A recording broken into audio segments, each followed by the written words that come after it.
Hola, ¿qué tal, estudiantes? Pues bienvenidos a esta videosesión. En esta vamos a trabajar un punto clave de la unidad uno, que son los elementos del Estado y, claro, pues, su relación con la personalidad internacional.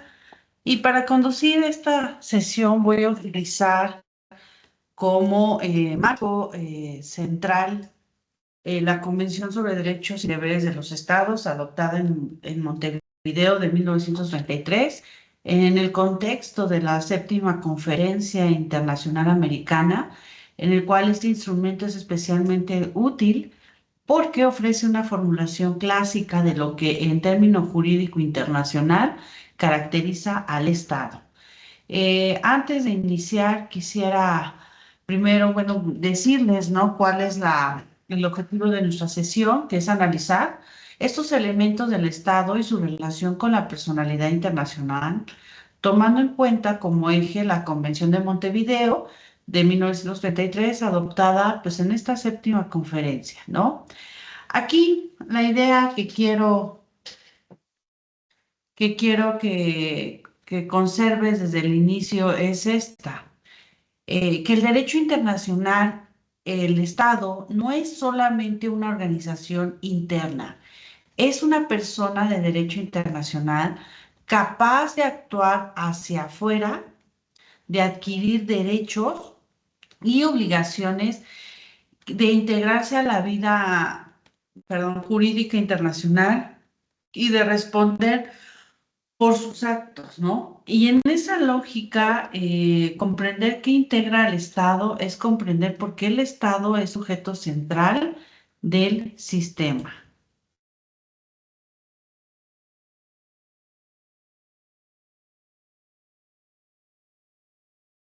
Y ya. En el derecho internacional, pues hay múltiples doctrinas y enfoques que nos va a permitir comprender qué es el Estado. Para la Convención de Montevideo es un punto de referencia, y lo vimos en la sesión pasada, porque en su artículo 1 formula de manera muy concreta los requisitos del Estado como persona de derecho internacional, el cual pues es una persona, es una el Estado es una persona de derecho internacional o es un sujeto de derecho internacional porque tiene población permanente, territorio determinado, gobierno y capacidad de entrar en relaciones con los demás estados, ¿no? Ahora, atención con algo muy importante. En esta sesión, pues nos vamos a concentrar en tres elementos internos que son los que forman parte de nuestro tema central de nuestra sesión, que es población, territorio y gobierno. La capacidad de entrar en relaciones la abordaremos como consecuencia directa porque justamente ahí se expresa la personalidad internacional. Además, bueno, la Convención de Montevideo no solo define criterios, sino también afirma principios que se conectan con nuestros elementos.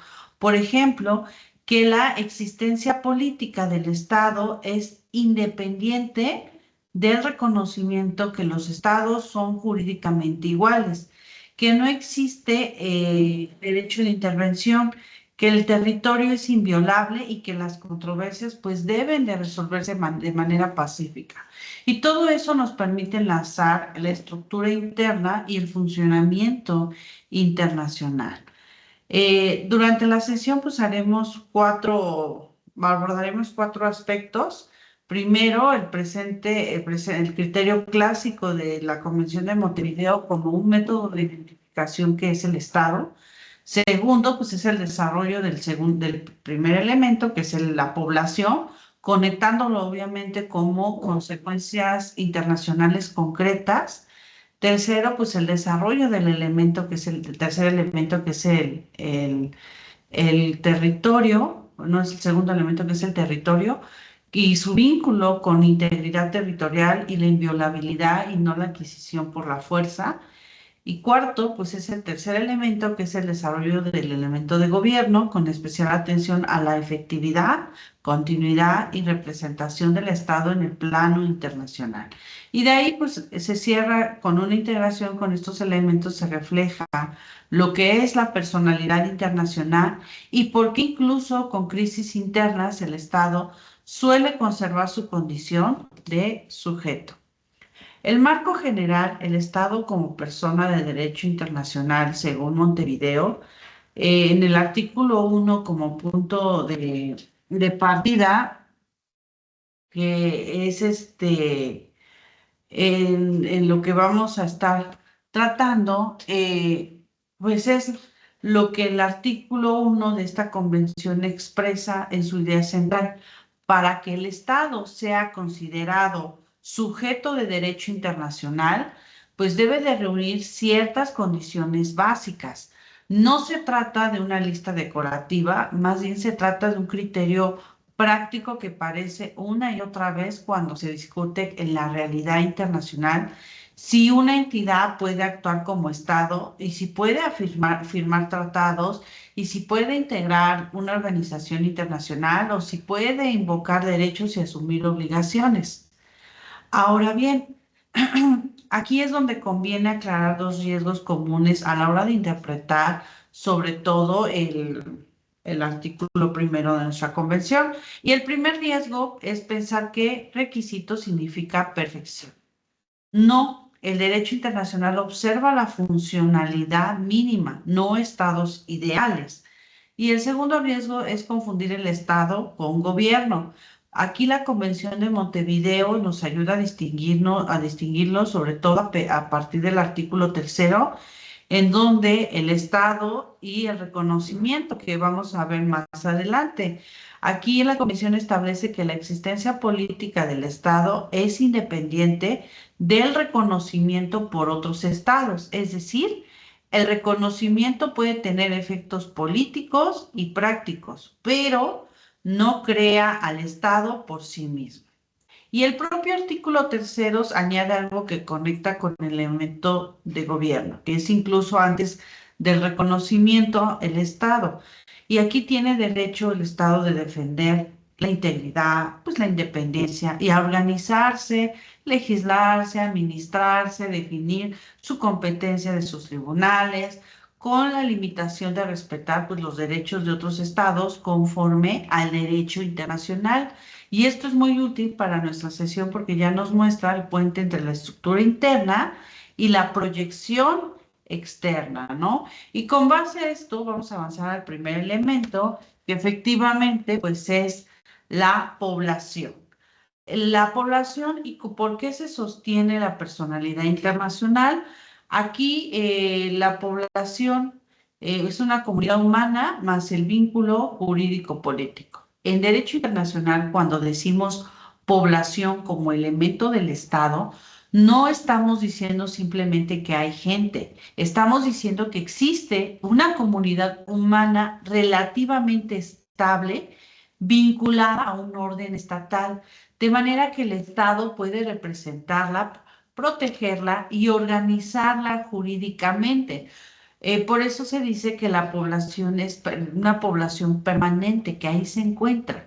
En término, la población permanente que menciona aquí en el artículo 1 subraya justamente la estabilidad, que no se trata de una presencia fugaz o accidental, sino que de una comunidad asentada, reconocible y conectada con obviamente el aparato estatal. Ahora, bueno, voy a dividir esta idea de población permanente en tres niveles, porque son los que dan profundidad a lo que es el concepto jurídico. El primer nivel es la población como base social dentro del poder estatal. El segundo nivel es la población como comunidad sujeto a una jurisdicción. Y el tercer nivel es la población como punto de enlace con consecuencias internacionales, que es nacionalidad, protección o responsabilidad. El artículo 9 de la jurisdicción, a ver si aquí está, no. El artículo 9 de su Convención de Montevideo, espero que, bueno, les dé curiosidad y en el que va el video van abriendo esa Convención de Montevideo que bueno, también va a estar en material de apoyo. Habla sobre la jurisdicción territorial sobre habitantes nacionales y extranjeros. La Convención aquí de Montevideo incluye un artículo que se conecta directamente con el elemento de la población y efectivamente este artículo 9 ahí se establece que la jurisdicción del Estado dentro de los límites del territorio nacional se aplica a todos los habitantes y que nacionales y extranjeros están bajo la misma protección de la ley y de las autoridades, sin que los extranjeros puedan reclamar derechos más amplios que los nacionales. ¿Para qué sirve esto en nuestra sesión?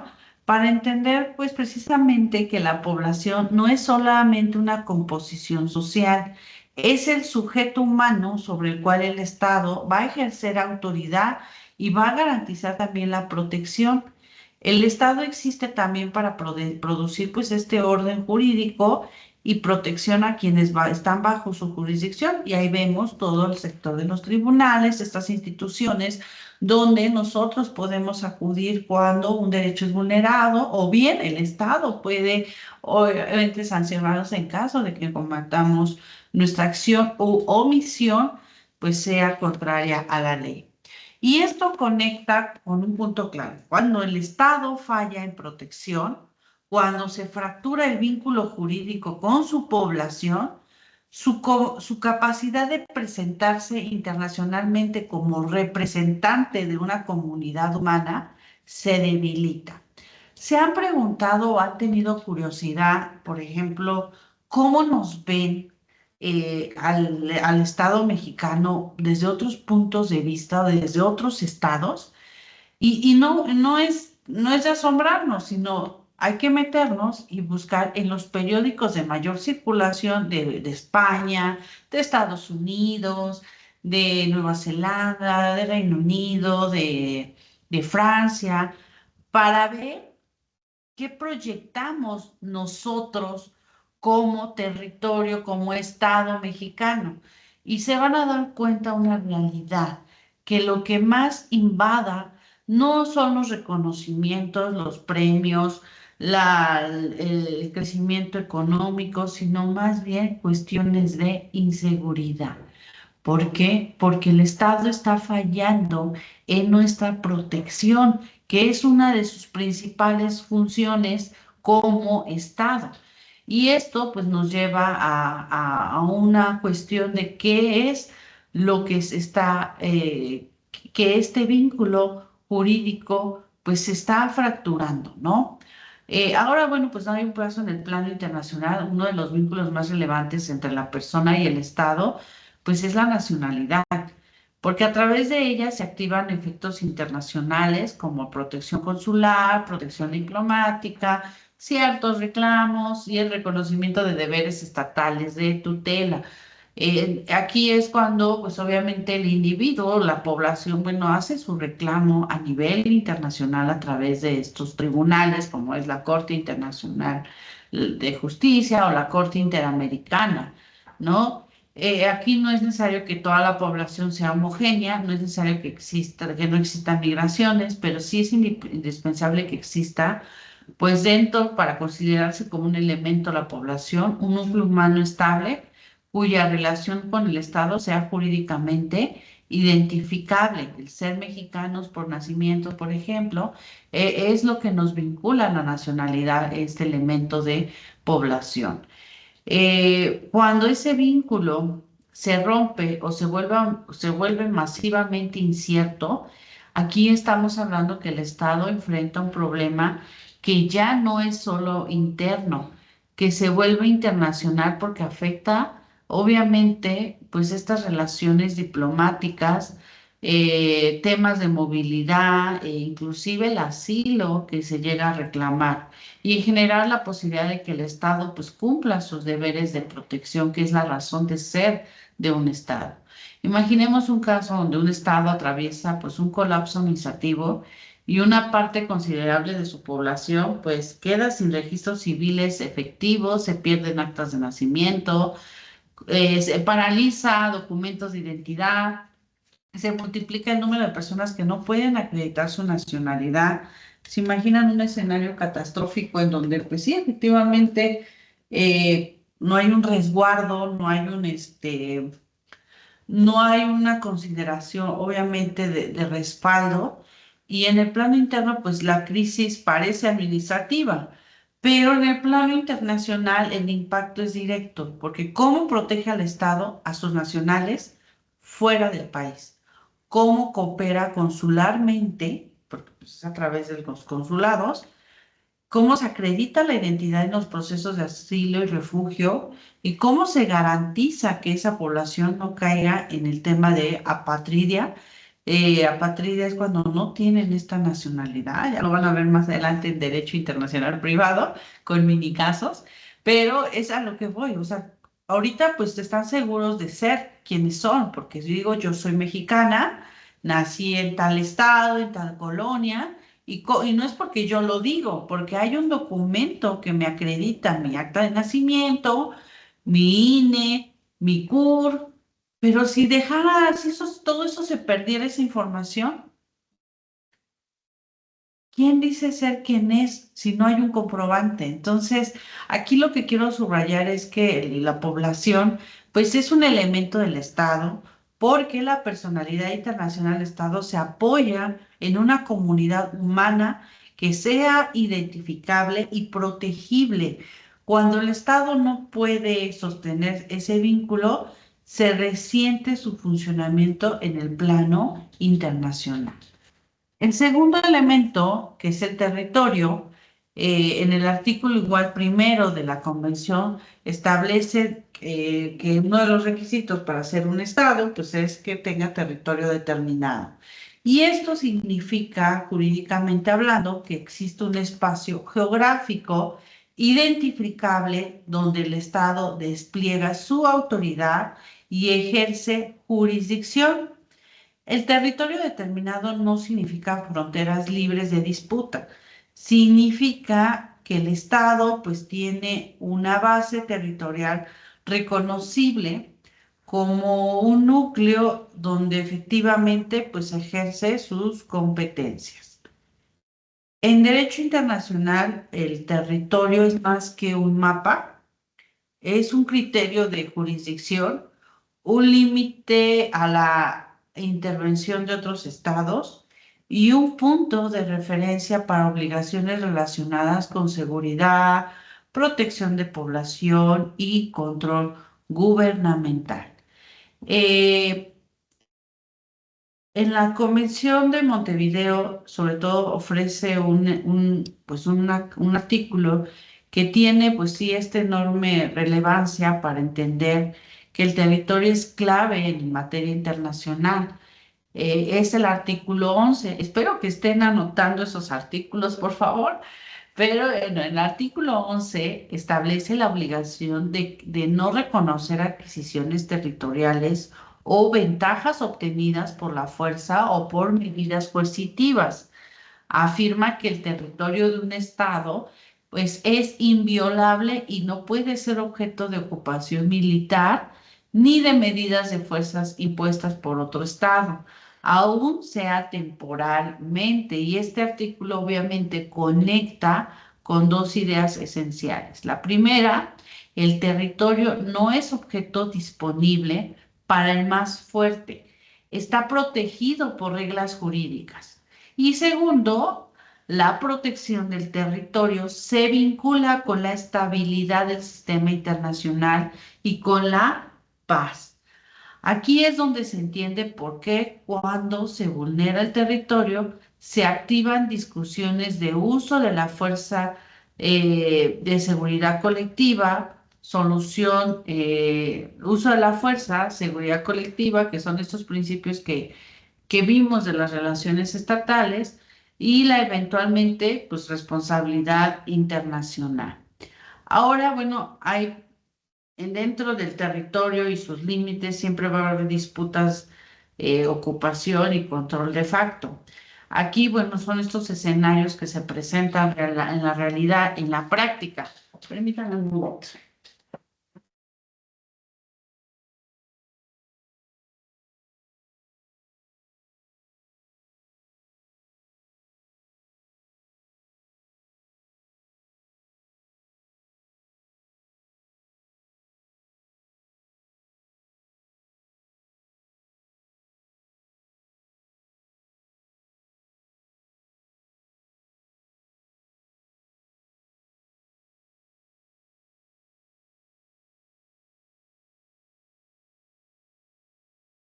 Decía que pues, dentro del territorio se llega a presentar pues, escenarios típicos, ¿no?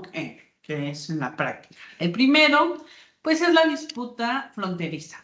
Dos estados discuten una franja, como Israel y Gaza, Israel, bueno, Palestina, y eso no elimina su estatalidad, pero sí activa mecanismos de qué?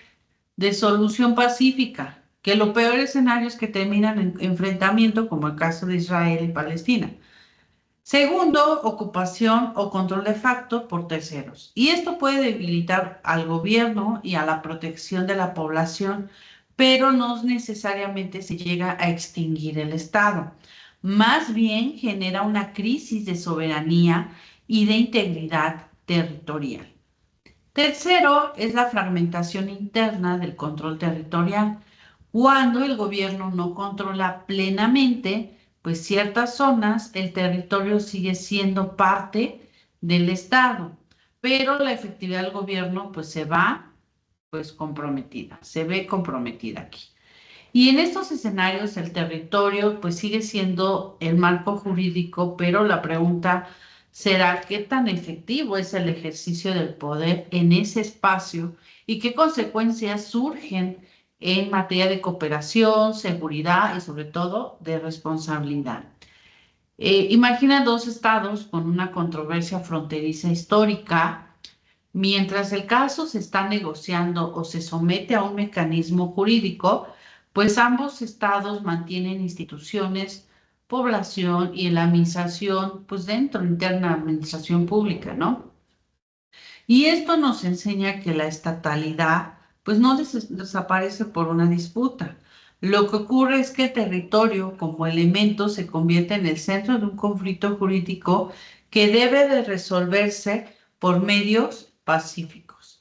Y aquí, bueno, nos remitimos al artículo 10 de su Convención de Montevideo, donde afirma que el interés primario de los estados, pues es la conservación de la paz y que las diferencias deben de resolverse por métodos pacíficos reconocidos, como cuáles. Ah, pues existen métodos de pacíficos de los buenos diplomáticos y los jurídicos, ¿no? Entonces, cada uno de estos métodos pues se consideran pacíficos como buenos oficios, negociación, eh,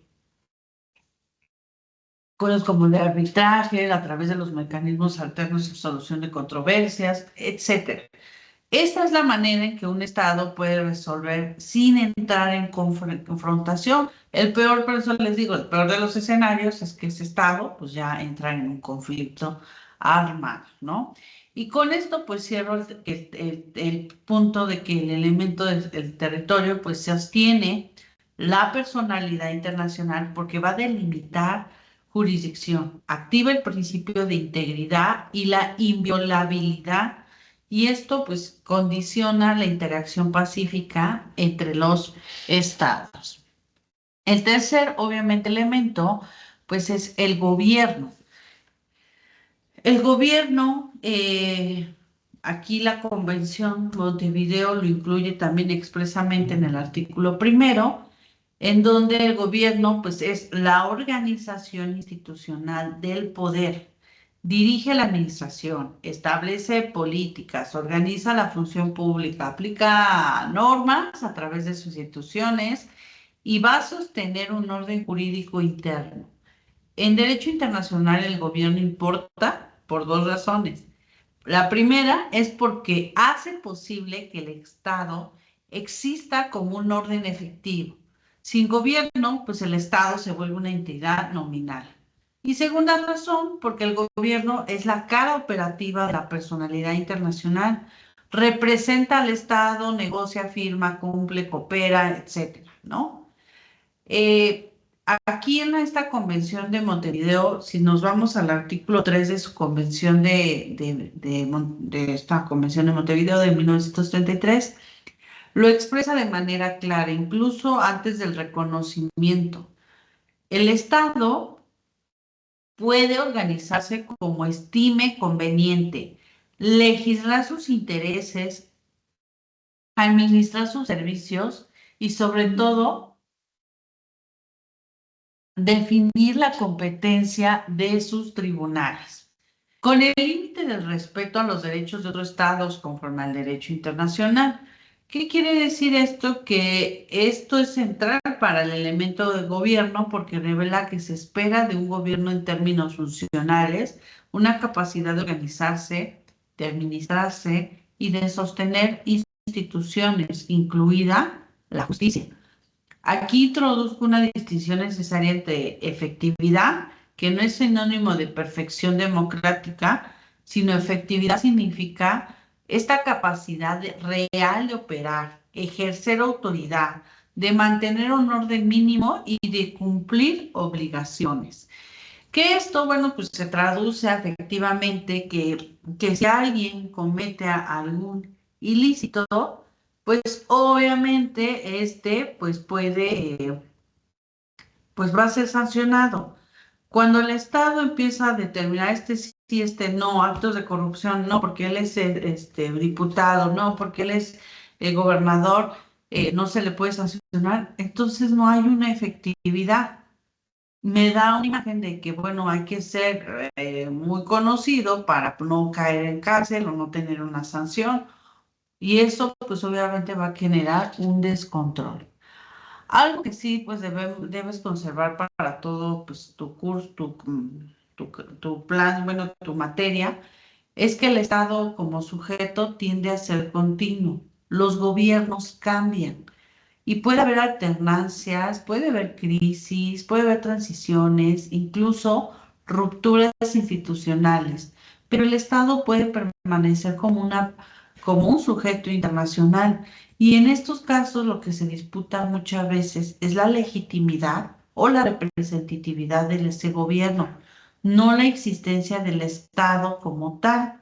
Y este punto es consciente en la idea del artículo 3 de la Convención de Montevideo, donde nos indica que la existencia política del Estado, pues no depende del reconocimiento. En paralelo, el reconocimiento de gobiernos o la interacción con autoridades específicas puede variar, pero el Estado suele conservar su personalidad. En la Convención de Montevideo, pues sí fija un principio que protege el ejercicio interno del gobierno, que es el artículo 8, que establece que ningún Estado tiene derecho a intervenir en los asuntos internos o externos de otro Estado. ¿Por qué lo traigo en esta sesión? Porque el gobierno como elemento no se entiende aislado, se entiende dentro de un marco de soberanía y de límites a la intervención. El gobierno ejerce autoridad interna y el orden internacional fija límites de interferencia externa. Y este principio pues es esencial para comprender que aunque existan presiones, cooperación o incluso condenas internacionales por violaciones, el punto de partida normativo es la no intervención, salvo los supuestos excepcionales que, bueno, vamos a estudiar en temas de más adelante del curso, pero el punto y la idea central es la no intervención en asuntos internos. Un Estado, por ejemplo, que conserva relaciones diplomáticas y firma acuerdos, pero internamente su control se fragmenta, algunas regiones pues quedan bajo control de grupos armados o autoridades paralelas y internacionalmente pues surgen dos tensiones. Primera, el cumplimiento de obligaciones se vuelve pues difícil. Tratados sobre derechos humanos, cooperación penal, control fronterizo, seguridad de misiones diplomáticas, Todo se complica si el gobierno no opera de manera efectiva. Segundo, pues aparece el debate sobre responsabilidad y debida diligencia. Aunque el Estado alegue incapacidad, la comunidad internacional puede exigir medidas razonables para prevenir daños, proteger población o cooperar con mecanismos internacionales. Y aquí, bueno, pues básicamente el gobierno podemos decir que sostiene también la personalidad internacional porque hace operativa la vida jurídica del Estado, tanto interno como externo, ¿no? La convención, pues sí, de Montevideo añade, pues sí, un elemento conceptual muy importante para la personalidad internacional. Y es el artículo 4 de esta convención. Este artículo, si ustedes se remiten a él, afirma que los estados, bueno, son jurídicamente iguales, disfrutan los mismos derechos y tienen igual capacidad para ejercerlos, y que esos derechos no dependen del poder material, sino del hecho simple de su existencia como una persona bajo el derecho internacional. Esto conecta con nuestra sesión porque explica por qué una vez que un Estado pues reúne los elementos y opera como un sujeto internacional, su condición jurídica no va a depender de ser potencia o Estado débil. Su personalidad no nace de su fuerza, sino de la existencia como sujeto. Y bueno, con este punto complementa el artículo 3 de la Convención de Montevideo, donde también pues aborda el reconocimiento en los artículos 6 y 7 de esa misma convención. Ahí se explica que reconocer a un Estado significa aceptar la personalidad con derechos y deberes, y que el reconocimiento puede ser expreso o tácito, que son temas que vamos a ver más adelante. ¿Y por qué lo menciono en la sesión sobre estos elementos? Porque es la forma de conectar la estructura y la práctica. Los elementos nos ayudan a identificar la estatalidad y el reconocimiento nos ayuda a entender cómo se expresa esa estatalidad en las relaciones concretas. Y aquí quedó el Estado, bueno, y aquí, bueno, el Estado como un sujeto de derecho internacional, pues se sostiene de una población, de un territorio, de un gobierno y su personalidad internacional se expresa a la hora en la capacidad de entablar relaciones a través en la igualdad jurídica, en el respeto a la no intervención, en la inviolabilidad del territorio y en la obligación de resolver controversias de manera pacífica, que esto, bueno, está articulado dentro de la Convención de Montevideo. Y con esto concluimos la sesión. Hoy analizamos precisamente los elementos del Estado y los conectamos directamente con la personalidad internacional, usando como eje central, pues sí, nuestra Convención de Montevideo, artículo 1 como formulación clásica de los elementos, artículo 3 para distinguir la existencia y reconocimiento, artículo 4 para entender el tema de la igualdad jurídica, artículo 8 como principio de no intervención, y el artículo 11 para comprender la protección del territorio frente al uso de la fuerza. Ya ustedes me corregirán, pero van en ese orden, ¿no? Ya ustedes me van a corregir si se hagan la tarea de buscar, obviamente, si efectivamente lo que dijo la maestra está en lo correcto, ¿no? En la siguiente sesión, pues esta base nos va a permitir entrar con mayor claridad sobre el tema de la soberanía y la lógica de los sujetos de derecho internacional, distinguiendo obviamente entre el Estado como sujeto central, como otras entidades que tienen personalidad pues jurídica limitada, ¿no? Y bueno, con esto concluyo esta sesión. No sin antes invitarlos a seguir preparándose este viernes para los del modelo de Naciones Unidas. Tenemos nuestra sesión a la 1 de la tarde. Ya les estaré compartiendo el enlace. Ya saben que pues se pueden conectar todo el equipo adelante. Ahorita estamos haciendo las sesiones virtuales. Pronto vamos a ocupar 2 sesiones para practicar ya en el área, vayan tomando en cuenta y vayan formulando, obviamente, su misma actividad. Ya también empecé a calificar algunas actividades. Tomen en cuenta el manual de APA que se encuentra en material de apoyo. Ya también encontrarán los capítulos del libro a leer.